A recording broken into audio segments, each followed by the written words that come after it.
standard going to be going forward? Has there been a posture change nationwide? Can you explain to us what changed? Is there any new formal approach that's being developed? Is there some conversations that are happening that might be able to give us some descriptions? Should the public be hearing from the president directly on this?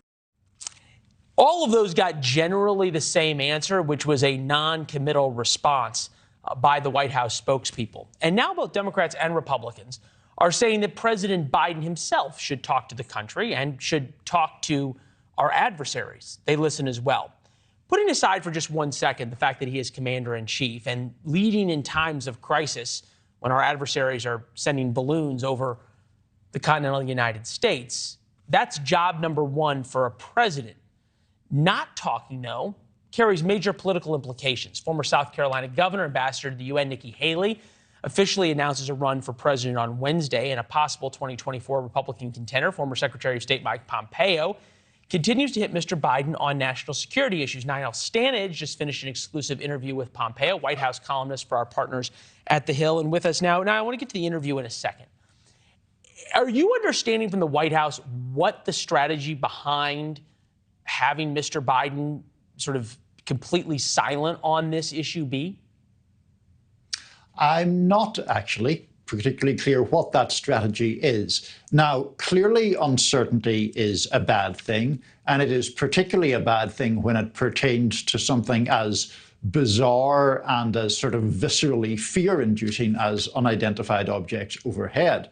Against that, I think what the White House would say is bad information is even worse than uncertainty. So therefore, they don't want to jump the gun, as it were, and put out things that are subsequently proven to be untrue. If that happened, you would actually exacerbate the problem that you're trying to alleviate.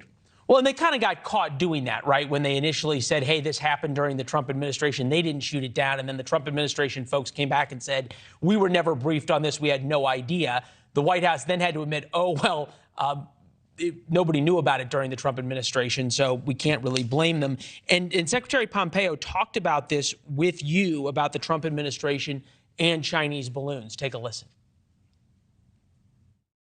This is exactly what the Biden administration wants you talking about. Look over here. See this shiny object, Trump, Trump, Trump. Right? This wasn't remotely the same thing. We were, as best I can tell, no one was aware. And this is fundamentally different from what has transpired over the past 2 weeks. Is the White House worried that they have a weakness on foreign policy that clearly the Republicans are trying to exploit? There is an awareness that Republicans are trying to exploit this issue, for sure. A weakness on foreign policy is a more difficult question. I mean, I would note that President Biden has on occasion struck quite a hard line on China in relation to issues like Taiwan, for example. Now, the question here really in relation to what former Secretary Pompeo said is these shifting accounts or shifting explanations from within the current administration. You noted that there were early reports that the Trump people had known about this during their time and had done nothing about it. That has now shifted. We have John Kirby from the Biden administration today now saying that the problem, as he sees it, was that the Trump administration did not detect this Chinese program of high-altitude surveillance balloons. So there are shifting accounts from both sides. Obviously, this has become a partisan clash. Are Democrats believing they have a weak point? I'm not sure that I would go necessarily that far in foreign policy writ large. No, you make a great point about Taiwan. To be fair, President Biden has armed Ukraine to whatever extent they've wanted. That scene is certainly a pretty hard line on Vladimir Putin. It's interesting now, not that the 11th commandment of Ronald Reagan, which was Republicans shall not attack other Republicans, has been violated. That's gone by the wayside. I was interested, though, in what Pompeo told you about Nikki Haley ahead of her announcement. Take a listen. She left some 2 years into the administration when there was still an enormous amount of work to do. Think we hadn't done the Abraham Accords yet. We hadn't concluded our mission with Chairman Kim yet.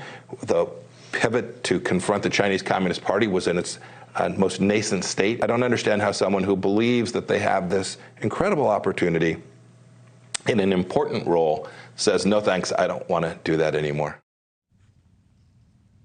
Well, kind of sounds like he's running for president, or at least wants the opportunity. Well, it does indeed. I asked him, was he leaning in that direction? And he insisted that there was no lean. It was a binary choice that he would make or would not make. But look, clearly that is pretty strong criticism of a fellow Republican in Nikki Haley. Yeah. As you pointed out in your introduction, she's near certain to announce on Wednesday. They are rivals, but I think Secretary Pompeo there basically arguing that she was just there to sort of punch her ticket and then move on. And he resents that for, I think, fairly obvious reasons. Yeah, or he's just a little jealous that she's more popular than he is. But I digress. Hey, it's good to see you, Niall. You know? Yeah, what did you say? Good to see you. Or both, I said. Or, well, yeah, yeah. Both can be, two things can be true at once, for sure. It's good to see you, my friend. Nice interview. Thank you. Thanks for watching. Go to newsnationnow.com to find NewsNation on your television provider. And don't forget to subscribe. Click the red button to get more of NewsNation's fact-driven, unbiased coverage.